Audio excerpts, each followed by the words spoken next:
Fl-aħħar 24 siegħa, raġel ta' 72 sena telef ħajtu fl-isptar Mater Dei kawża tal-COVID-19 biex it-total ta' vittmi issa jlaħħaq 304.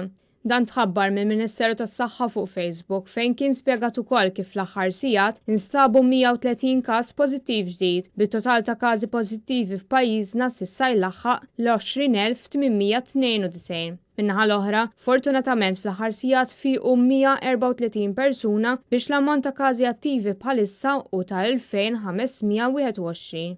Il-Ministeru spjega wkoll li sas-sibt ingħataw 63,308 dożi tal-vaċċin b'20,189 minnhom kienu t-tieni doża.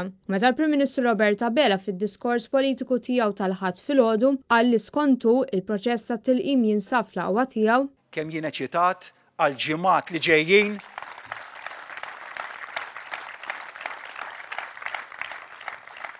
biex inkomplu nimplementaw dawn ir-riformi fl-istess waqt inkomplu nlaqmu kemm nifilħu nies kontra l-COVID-19 pjanta tilqim miexi b'mod b'saħħtu, mhux biss miexi b'mod b'saħħtu, imma aqwa milli ħsibna.